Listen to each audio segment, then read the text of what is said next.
Se você é cliente de um grande banco, provavelmente você já te ofereceram uma previdência privada. Você já pensou se isso realmente faz sentido? Se é alguma coisa que é importante ter dentro da sua carteira de investimentos, dentro do seu planejamento patrimonial? Bom, se você quiser saber um pouco mais sobre previdência privada e como que isso pode fazer sentido para você e para o seu planejamento, fica aqui comigo. Eu sou o Walter Moreira Neto, fundador do Overclub Family Office.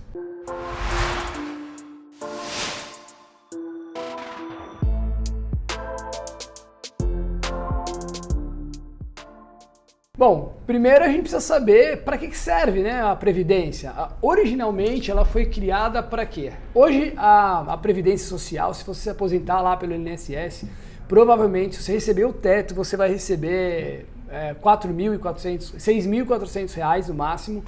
E se você pretende viver com alguma coisa além desse valor, é importante que você invista. Se você acompanha aqui o canal, provavelmente você já entendeu que é importante ter um planejamento patrimonial, onde uma das respostas desse planejamento é saber quanto de patrimônio você precisa para chegar naquela renda que você entende ideal para viver a qualidade de vida que você quer. E se essa renda for superior a este valor que eu acabei de falar, de 6.400, bom, você precisa fazer alguma coisa com relação ao acúmulo de patrimônio. E a previdência privada é justamente um complemento àquilo que você já faz.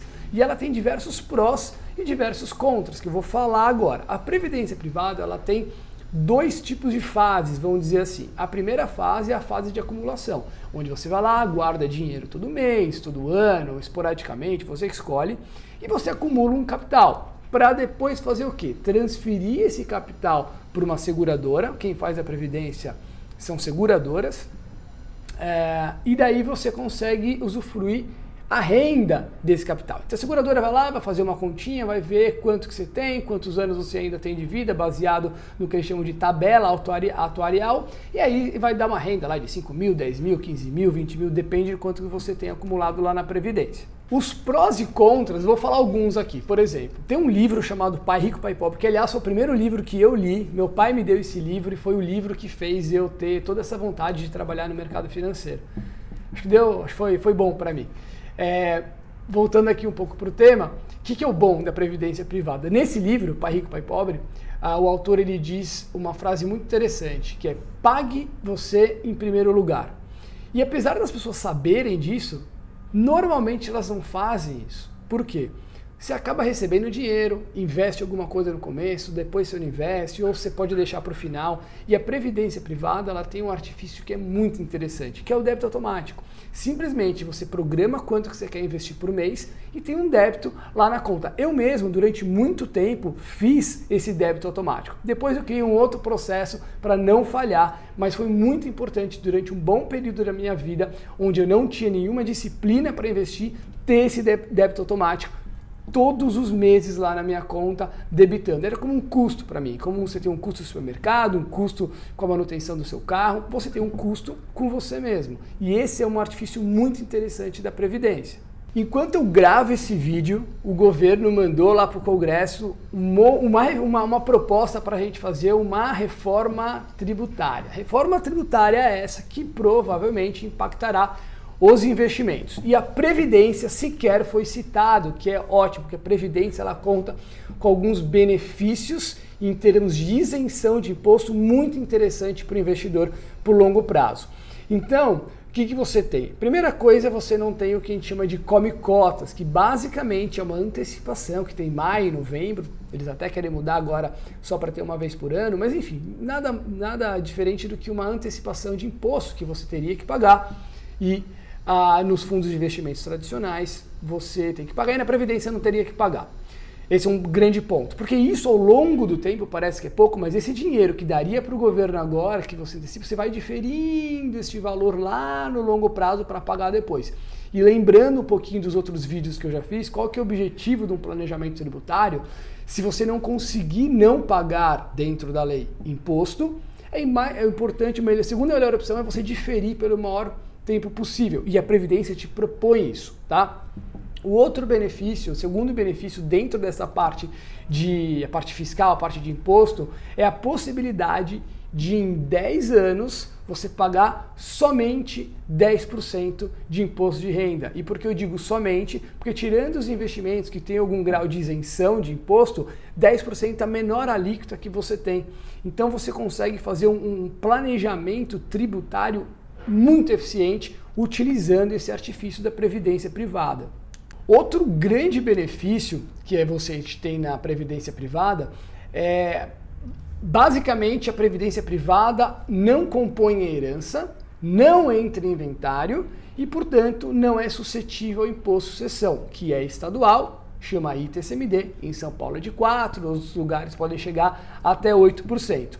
Então, teoricamente, eu já vou explicar um pouquinho por quê, a previdência privada não paga esse imposto, então você consegue economizar ainda mais nesse tipo de estratégia. Então, para essa parte de planejamento acessório também é muito interessante, porque você consegue colocar na pólice, no seu plano de previdência privada, os beneficiários, ou seja, para quem que você gostaria que aquele valor fosse. Então é muito interessante, funciona como se fosse um seguro de vida, onde você consegue colocar os beneficiários e mudar esses beneficiários ao longo do tempo. Então essas são algumas vantagens da Previdência, eu vou discorrer um pouquinho sobre elas ao longo desse vídeo.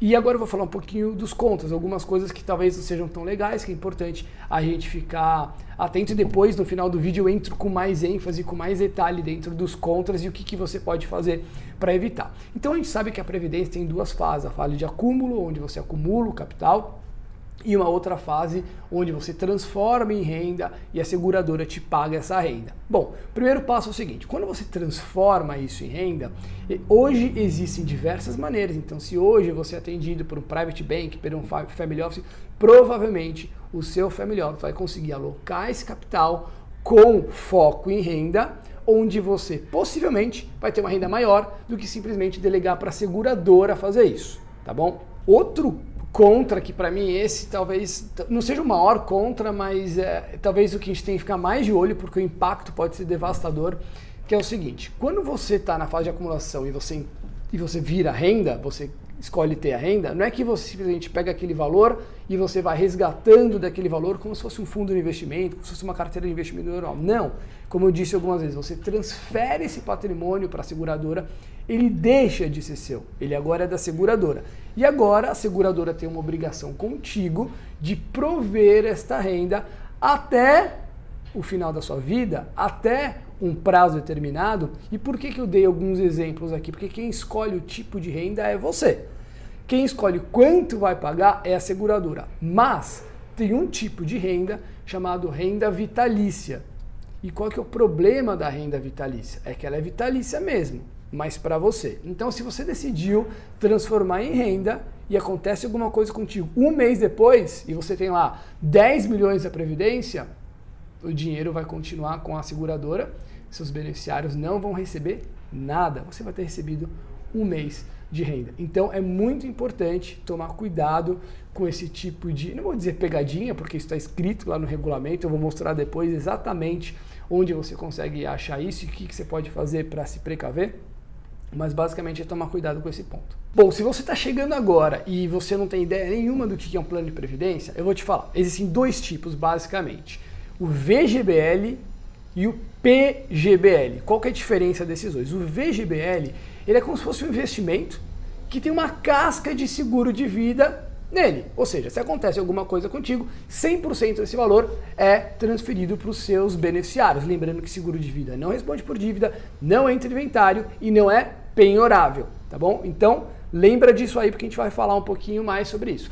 E os rendimentos, caso você queira resgatar em vida, você pode, e a incidência de imposto de renda vai se dar somente sobre o rendimento do plano de previdência, sobre o rendimento, sobre o lucro que aquele plano de previdência deu, diferente do PGBL. Já o PGBL, ele funciona de uma maneira similar, ele também é investimento com uma casca de seguro de vida dele, mas guarda isso. É um seguro seria uma casca mais frágil. Eu já explico por que o PGBL é uma casca de seguro de vida mais frágil. Mas no PGBL você vai pagar imposto sobre tudo que você colocou lá dentro. Então, se colocou R$1 milhão lá dentro, você vai pagar imposto sobre esse R$1 milhão. Qual que é a vantagem disso? Então, a vantagem é que você consegue deduzir em até 12% da sua renda bruta tributável esse plano. Então ele reduz a base de cálculo que você vai pagar o imposto. Isso se você declarar pelo modelo completo e também se você contribuir com a Previdência Social. Bom, mas então, já entendemos um pouquinho como é que funciona a Previdência Privada, mas como é que a gente consegue utilizar esse tipo de instrumento dentro do nosso planejamento patrimonial? Faz sentido, não faz sentido? É penhorável, não é? Entra em inventário, não é? Então vou entrar um pouquinho mais em detalhe agora para a gente entender como é que o Tribunal de Justiça, como é que as leis funcionam para saber se, né, o que anda acontecendo aí, porque a gente sabe que, como dizem, nem lembro quem falou essa frase, mas no Brasil até o passado é incerto. Então vamos entender um pouquinho como é que funciona de fato a Previdência Privada. Basicamente é um instrumento ótimo para a gente utilizar na sucessão, porque 100% do patrimônio, teoricamente, é transferido para o inventário sem compor a herança, então não paga lá o ITCMD. E é normalmente assim que a gente utiliza. Na minha opinião, o melhor instrumento para você ter um capital livre de inventário, para que os beneficiários, para que seus herdeiros consigam pagar os custos de TCMD, os custos de certidões processuais, advogado, enfim, é um seguro de vida. Só que nem todo mundo consegue fazer um seguro de vida, porque, como eu disse no vídeo anterior sobre seguro de vida, eu vou deixar ele aqui em algum lugar, algum link aqui embaixo, a única forma de você contratar um bom seguro de vida é com a sua saúde e não com o seu dinheiro. Então, a Previdência Privada é uma alternativa para você provisionar liquidez de inventário para os seus herdeiros acessarem o seu patrimônio. E isso é de extrema importância, porque imagina o seguinte, uma família que tenha lá um patrimônio de 10 milhões, 20 milhões, e essa família tem muitos imóveis, é muito comum. Aliás, a gente, aqui no nosso escritório, chega muitas famílias com patrimônio imobilizado muito alto, mais 50%, 60%, 70%. Aliás, eu tenho famílias que tinham 80% em imóveis. E por que isso é um problema na hora sucessória? É um problema porque você precisa vir com um capital enorme para conseguir liberar esse inventário. Então, vamos dar um exemplo. Aqui em São Paulo, onde eu moro, a gente tem 4% de TCMD, tem alguma coisa em torno de 2% de custos dos processos administrativos, processuais, e também tem lá mais a tabela da OAB, mais uns 6% de advogado. Então, se você olhar tudo isso aí, vai dar o quê? Uns 11%, 12%, dependendo do quanto o advogado cobrar, de custo. Agora, pensa isso, como é que uma família lá com patrimônio de 10 milhões, será que os filhos vão ter 1 milhão, patrimônio de 20 milhões? Será que a família vai conseguir chegar com 2 milhões para conseguir desembaraçar esse inventário? Por isso que é tão importante a gente fazer um planejamento acessório e ter esse capital livre de inventário para que a família consiga se programar e não vire aquelas brigas enormes onde a família tem patrimônio, mas os herdeiros não conseguem acessar o patrimônio simplesmente por demora para conseguir saber, ou eu gosto do apartamento da praia, o outro filho não gosta, eu uso um tipo de apartamento, o outro não gosta, qual que vai vender, qual que não vai, será que é o momento certo de vender agora, pedir autorização para o juiz para vender? Então é muito importante ter algum capital livre de inventário para que aquela família consiga se programar e acessar esse patrimônio e voltar a ter a vida que essa família tinha antes da morte do patriarca. É muito importante a gente observar também um problema que acontece na Previdência quando a gente tenta usar ela como instrumento acessório que não entra em inventário. Eu acabei de falar que ela não entra em inventário, ela não entra, mas alguns estados já cobraram ITCMD sobre a Previdência. Então é importante que a pessoa que te assessora seja um especialista no assunto, talvez até recomendo que você procure um advogado para entender se no caso, no seu estado, a forma que você utiliza a Previdência, você consegue utilizar ela. Então basicamente é o seguinte, o VGBL ele já é reconhecido pela SUSEP, ele tem características de seguro de vida. Seguro, né? Seguros pessoais e seguro de vida também, porque não entra no inventário. No caso do VGBL, o entendimento de uma forma geral dos tribunais de justiça é que por ele ter esse reconhecimento de seguro pela SUSEP, ele também é considerado seguro, não entra em inventário. Já o PGBL, o Tribunal de Justiça entende que ele tem mais um cunho de investimento, então dependendo do estado que você está, ele sim pode ser tributado. Então se você utiliza a Previdência Privada para ter um capital livre de inventário para sua família, você tem PGBL, dá uma olhada de quais foram as últimas decisões do Tribunal de Justiça aí do seu estado para saber se eles têm cobrado ou os contribuintes têm tido ganho de causa para para não cobrar esse TCMD. Por exemplo, onde eu estou em São Paulo, o entendimento do Tribunal de Justiça aqui é que tanto VGBL quanto PGBL são isentos de TCMD e você pode sim usar eles como instrumento de planejamento sucessório.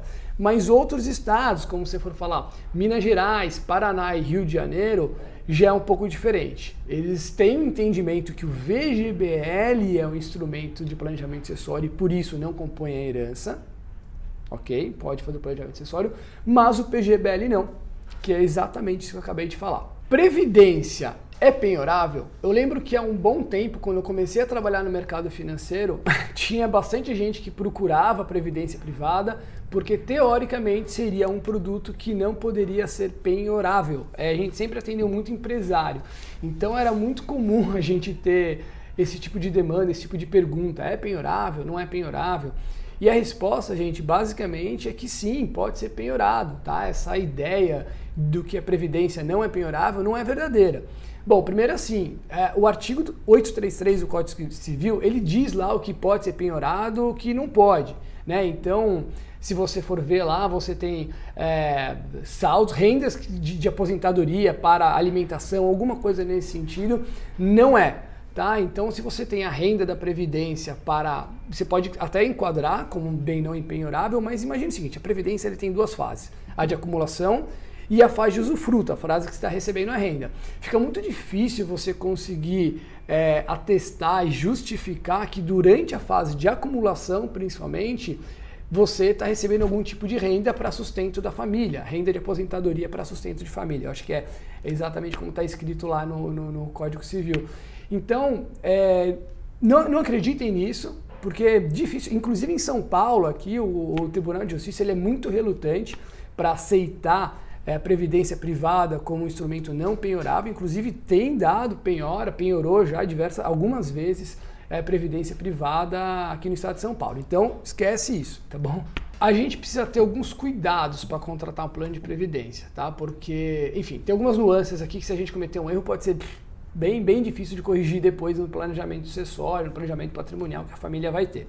Bom, o primeiro deles eu já abordei um pouquinho antes, agora eu vou entrar com mais detalhe. Basicamente é o seguinte, lembra daquela renda vitalícia, quando você transforma o que você acumulou em renda, e se você, normalmente o default por padrão, já vem lá o renda vitalícia, isso na verdade você tem que escolher quando você vai preencher uma proposta de previdência, mas provavelmente você nem se atentou a isso. E você tem uma renda vitalícia. De novo, você transfere esse valor para uma seguradora e ela vai te dar uma renda vitalícia para você. Se acontecer alguma coisa contigo, não vai ser transferido para os seus herdeiros. Como é que você faz para se policiar e se precaver com relação a isso? Simplesmente muda a data de transformação de renda. Então, normalmente, quando você vai preencher um plano para fazer uma previdência privada, tem uma pergunta que é lá, qual idade de renda? E normalmente as pessoas colocam, ou as seguradoras, ou se é um gerente que está te atendendo, normalmente não é sempre, mas normalmente já coloca uma idade lá de 60 ou 55 anos, que é a idade onde as pessoas normalmente tendem a se aposentar. Então, simplesmente muda para 99 anos. Por quê? Porque você consegue mudar a renda a hora que você quiser. Pelo menos você tem tempo para entender qual renda você vai escolher. Normalmente, como eu já falei, é melhor você pegar esse dinheiro, fazer um resgate dessa previdência e alocar esse recurso de uma maneira eficiente para que você consiga ter uma renda superior àquela que a seguradora ia te pagar. Mas não faça isso em 100% das vezes. Tem alguns planos, dependendo da tabela atuarial que a seguradora vai usar, que é melhor você utilizar a renda deles. E aí você usa mesmo. Só que existem outros tipos de renda. Você pode colocar renda vitalícia conversível ao cônjuge, renda por prazo determinado. Então, tem acho que uns 4, 5 tipos de renda lá. Mas o principal é coloque a idade para 99 anos. Por quê? Está lá no regulamento também, que se você não escolher nada, vai ser transformado em renda e você acha que tem um mês só para reclamar. Depois disso, tchau. Inclusive, eu consegui, todo plano de previdência, ele é regido pela SUSEP, tá bom?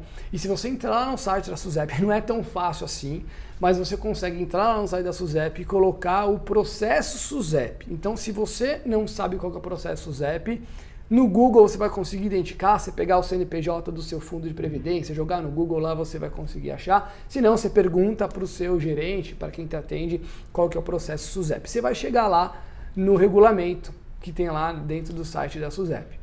E lá eles falam explicitamente como é regido aquele fundo, como é regido aquele plano de previdência, no sentido de quais são as regras, tá? Então, eu vou ler aqui, tem um plano do Bradesco que eu peguei para dar um exemplo, eu vou dar um exemplo daqui a pouco para falar sobre rentabilidade, mas olha isso. Bom, VGBL, renda mensal vitalícia. Consiste em uma renda mensal a ser paga vitalícia e exclusivamente ao segurado assistido. Olha agora, a renda cessa com o seu falecimento sem que seja devida qualquer devolução, indenização ou compensação de qualquer espécie ou natureza. Para cálculo, daí ele fala, para cálculo da comunidade serão utilizados os seguintes parâmetros, parâmetros que não tem taxa de juros nenhum. Mas, ou seja, está explícito lá, renda vitalícia é vitalícia para você, não é vitalícia para mais ninguém. Você pode contratar um outro tipo de renda, mas essa, que normalmente é default, não, só para você. Outro ponto de atenção que você tem que ter quando for contratar a previdência é a taxa de carregamento, tá?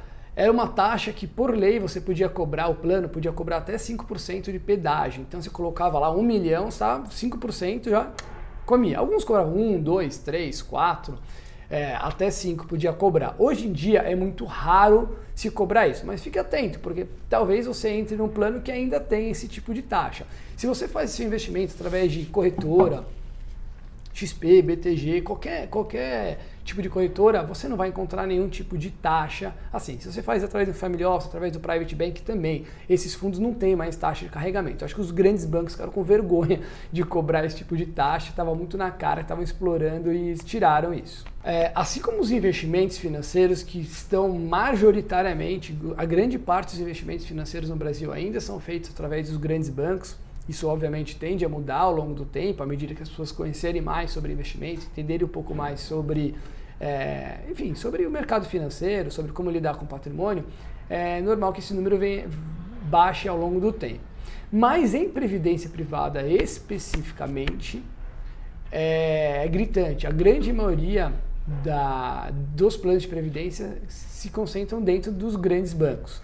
E antigamente, não muito tempo atrás, diria talvez uns 3 anos atrás, eram absurdas as taxas que se cobravam. Então hoje os bancos, além de já trabalharem com alguns planos de previdência, alguns fundos de previdência de terceiros, e terem sim alguns bons planos, ainda se encontra e há uma predisposição muito grande de oferecer os fundos e os planos de previdência da própria instituição.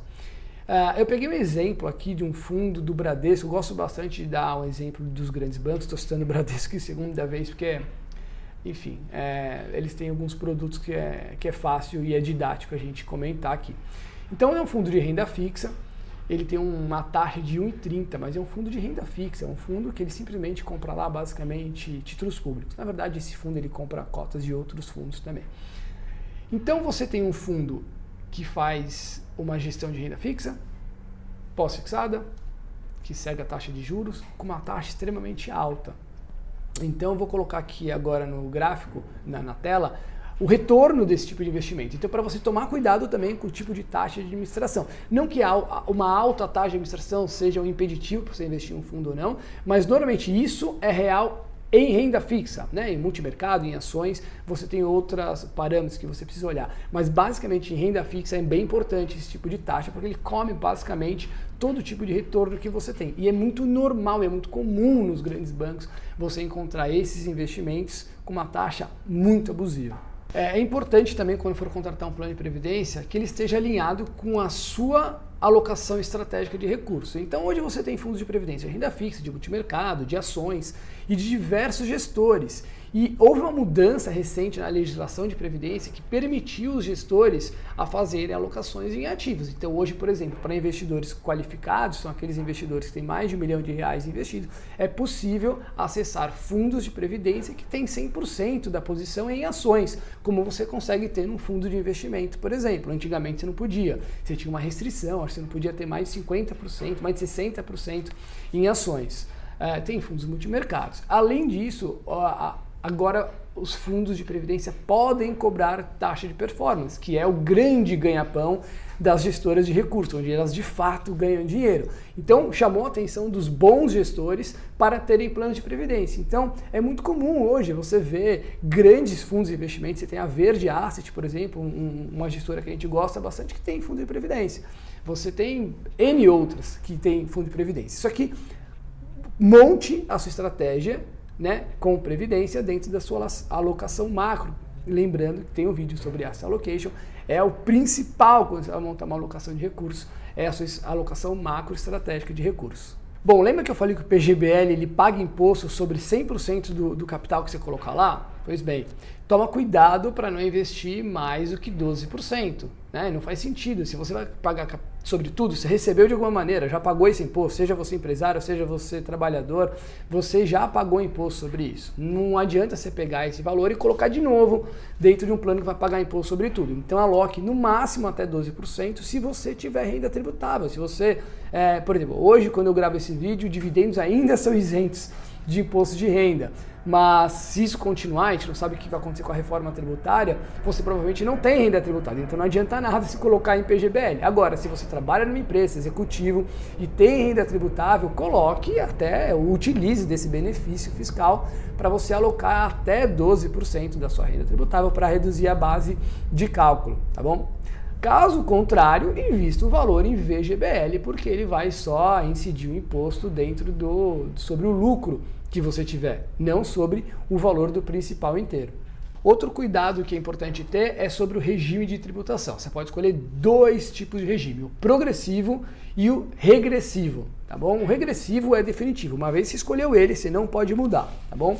Como é que funciona? Você consegue fazer o seguinte, o progressivo basicamente é aquela tabela do imposto, então ele vai chegar lá até os 27,5% dependendo de quanto você faz de resgate. Então ele começa lá no... Começa não, né? Ele vai de 15% a 27,5% dependendo do valor do resgate. Quando você faz um resgate, a seguradora ela já retém 15% e no ajuste que você vai fazer do imposto de renda você tem que pagar a diferença. Bom, então se alguém falar que na progressiva você paga 15% somente, como eu já vi por aí, não é verdade. Você paga 15% na fonte e depois você faz esse ajuste no final do ano. Já a regressiva não, ela começa numa tabela de 35% e a cada 2 anos ela cai 5%, podendo chegar, depois de 10 anos, a 10% que eu comentei, que é a menor alíquota que você pode pagar de imposto. Então, basicamente é o seguinte, vai uma regrinha. Se você pretende ficar mais de 4 anos com a Previdência, investido mais de 4 anos sem resgatar, já vale a pena você ter a tabela regressiva. Agora, se você fizer um plano para resgatar ele rápido, primeiro, se for para resgatar rápido, considera nem fazer o plano de previdência, porque o objetivo dele realmente é você carregar ele para o longo prazo. Mas se acontecer alguma coisa, certifique que você vai deixar ele investido por um bom tempo, para estar na tabela regressiva. E eu acho que talvez a última recomendação que eu posso dar, ela tem muito mais a ver com os planos que eram negociados lá antigamente. Por quê? Antigamente os bancos tinham um plano, eu sei que tem algumas seguradoras tem, Sul América tem, Porto Seguro tem, Bradesco tem, você não consegue mais acessar, você não consegue mais contratar esse tipo de plano, mas também a seguradora não pode te colocar para fora. Então provavelmente se você tem esse plano você sabe, porque o seu gerente de banco já te ligou para falar para você transferir, cancelar o seu plano, migrar para um outro plano. Eu sei que no Bradesco ele chama conta VIP. Por que ele é interessante? Esse plano é interessante. Eles te remuneram IGPM mais 6% ao ano. Então, se te ligarem para cancelar esse plano, não carrega, tá? Não cancele, porque ele é um baita de um plano, você não vai conseguir outro tipo de investimento com esse tipo de retorno. Então mantenha esse tipo de plano, IGPM mais 6%. Eu vou colocar aqui na tela agora quanto que foi o resultado de IGPM mais 6% nos últimos 12 meses. Isso tem no site do Bradesco, eu entrei lá, peguei rentabilidade conta VIP e ele deu lá quase 43% de rentabilidade nesse período, tá bom? O que você pode fazer é o seguinte, esse plano normalmente tem uma taxa de carregamento alta, ele ainda tem, mas o que você pode fazer para minimizar o impacto quando você for resgatar é transferir para a tabela regressiva. Então, provavelmente, ele está na tabela progressiva e você tem que transferir para a tabela regressiva. Vão falar que você não pode fazer isso, mas você pode, tá? Se for no caso do Bradesco, liga lá na ouvidoria que funciona bem e eles conseguem te ajudar. tá bom? Me fala uma coisa, você entendeu ou acha que esse tipo de conteúdo foi relevante para você? Você conheceu um pouquinho mais sobre como usar a previdência privada, como não usar, quais os cuidados que você tem que ter? Se você entende que esse tipo de conteúdo, esse vídeo especificamente, foi relevante para você e você entende que tem outras pessoas que teriam benefício em ver esse vídeo também, marca elas aqui embaixo e se inscreve no canal, tá bom? Um abraço e até a próxima!